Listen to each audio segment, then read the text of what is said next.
Hi అండి, hello, నమస్తే. అందరూ ఎలా ఉన్నారు? ముందుగా నా వీడియోస్ చూస్తూ నన్ను ఆదరిస్తున్న మీ అందరికీ కూడా థ్యాంక్ యూ సో మచ్ అండి. మీ సపోర్ట్ ఎప్పుడూ నాకు ఇలానే ఉంటుంది అని కోరుకుంటున్నాను. అయితే ఇవాళ వీడియోలో వచ్చేసి మనం వరలక్ష్మి వ్రతం అయితే వచ్చేస్తుంది కదా. వరలక్ష్మి వ్రతానికి కావాల్సిన పూజా సామాగ్రి ఏంటో తెలుసుకుందాము. అయితే వరలక్ష్మి వ్రతం మనకు దగ్గర పడే కొద్దీ పూజకి ఏమేమి కావాలి అనే టెన్షన్ అయితే పడిపోతూ ఉంటాం కదా. మనం కనుక ఒక ప్లాన్తో ముందుగానే పూజకి ఏమేమి కావాలి అనేది ఒక లిస్ట్ రాసుకొని తెచ్చిపెట్టుకున్నట్లయితే మనం పూజ అనేది సాఫీగా చేసుకోవచ్చు అన్నమాట. అయితే వరలక్ష్మి వ్రతానికి వచ్చేసి మనం నిత్యం పూజ చేసేటప్పుడు ఏవైతే ఉపయోగపడతాయో అవే ఉపయోగపడతాయండి. ఎక్కువగా ఏమీ అవసరమైతే ఉండదు. ఏదైనా కూడా మనం ముందుగా ప్రిపేర్గా లిస్టు రాసుకొని తెచ్చిపెట్టుకున్నట్లయితే మనం హ్యాపీగా పూజ అనేది జరుపుకోవచ్చు అనమాట. అయితే ఇప్పుడు వరలక్ష్మి వ్రతానికి సంబంధించిన పూజా సామాగ్రి అలానే ఖచ్చితంగా పూజలో ఏమేమి ఉండాలి అనేది తెలుసుకుందాము. మరి ముందుగా మీరు కనుక మన ఛానల్ని ఫస్ట్ టైం చూస్తున్నట్లయితే తప్పకుండా సబ్స్క్రైబ్ చేసుకోండి. మరి పదండి అయితే వీడియో స్టార్ట్ చేద్దాం. ముందుగా వచ్చేసి ముఖ్యంగా కావాల్సినవి పీట అండి, కలశ స్థాపన కోసం. అలానే లక్ష్మీదేవి పూజ కోసం పీట తీసుకోవాలి. తర్వాత కలశ స్థాపన కోసం రాగి లేదా వెండి చెంబు అన్నమాట. తర్వాత మామిడాకులు తోరణాలు కట్టడానికి, అలాగే పూజా సమయంలో ఉపయోగించడానికి మామిడాకులు. తర్వాత వచ్చేసి ముఖ్యంగా పసుపు కుంకుమ అండి, పూజా సమయంలో ఉపయోగించడానికి పసుపు కుంకుమలు సిద్ధం చేసుకోవాలి.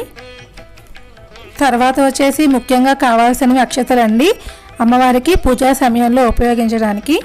అలానే నూతన వస్త్రం సమర్పిస్తాం కదా, ఎవరి శక్తి కొలది వారు అమ్మవారికి చీర అనేది తీసుకోవాలి.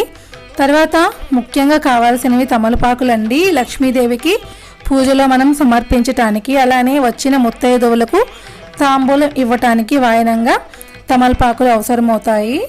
ఇలా తమలపాకులు తీసుకున్నాక వక్కలు కూడా మనం పూజా సమయంలో అమ్మవారికి సమర్పించడానికి, అలానే వచ్చిన ముత్తైదువులకు వాయనం ఇవ్వటానికి.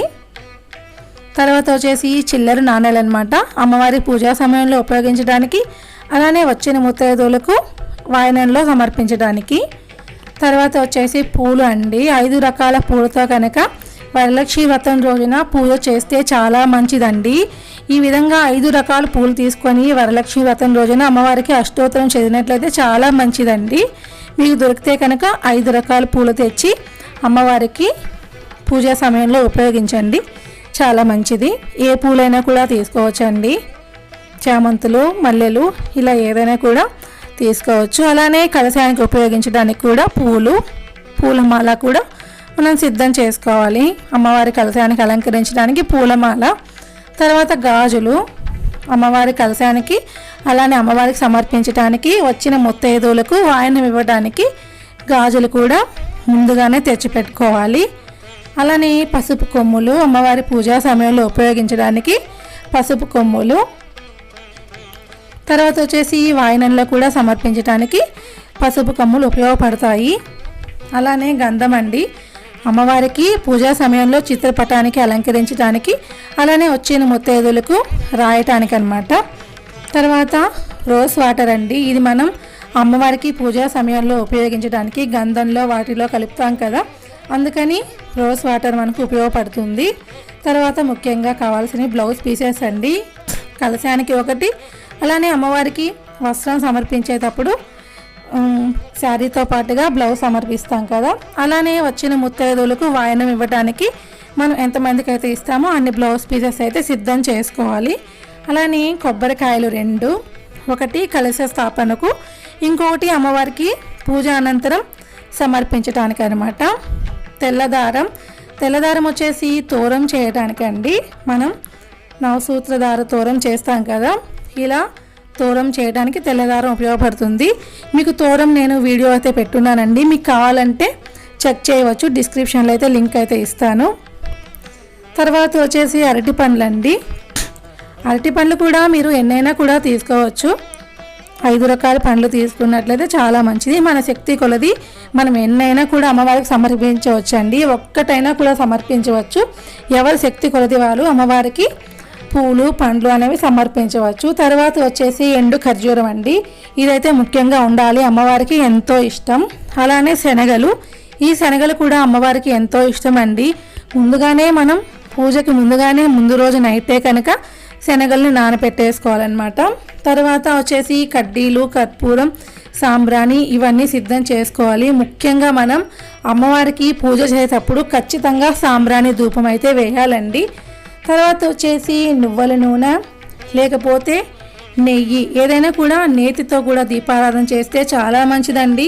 ముఖ్యంగా కనుక మనం వరలక్ష్మి వ్రతం రోజున నేతితో కనుక లక్ష్మీదేవికి దీపారాధన చేసి పూజించినట్లయితే చాలా మంచిదండి. అందుకని నువ్వుల నూనె లేకపోతే నెయ్యి ఏదైనా కూడా ఉపయోగించవచ్చు. అలానే కర్పూరం హారతి ఇవ్వడానికి అన్నమాట. ఈ విధంగా వచ్చేసి మనం వరలక్ష్మి వ్రతం పూజా సామాగ్రి అయితే ముఖ్యమైనవి ఇవ్వండి. ఇవైతే మనకు ఖచ్చితంగా ఉపయోగపడతాయి. ఇవన్నీ కూడా మనం ముందుగానే లిస్ట్ రాసి పెట్టుకొని తెచ్చుకున్నట్లయితే పూజ అనేది సాఫీగా ఎటువంటి దిగులు లేకుండా చేసుకోవచ్చు అనమాట. ఇంకా ప్రసాదాల విషయాలకు వస్తే ఎవరి శక్తి కొద్ది వాళ్ళు ప్రసాదాలు అనేవి తయారు చేసి పెట్టవచ్చు అండి. ఎన్నైనా కూడా వరలక్ష్మి అమ్మవారికి ప్రసాదాలు తయారు చేసి పెట్టవచ్చు. చూశారు కదా, వరలక్ష్మి వ్రతానికి పూజకి సంబంధించిన పూజా సామాగ్రి అయితే తెలుసుకున్నాం కదా. ఈ వీడియో మీకు నచ్చింది, ఉపయోగపడుతుంది అని అనుకుంటున్నానండి. మీకు కనుక నచ్చినట్లయితే మన ఛానల్ని ఇంతవరకు సబ్స్క్రైబ్ చేసుకోకపోతే వెంటనే సబ్స్క్రైబ్ చేసుకోండి. అలానే మీ ఫ్రెండ్స్కి, రిలేటివ్స్కి ఉపయోగపడుతుంది అనుకుంటే తప్పకుండా షేర్ చేయండి. మళ్ళీ ఇంకో వీడియోలో కలుద్దాము. Thank you so much.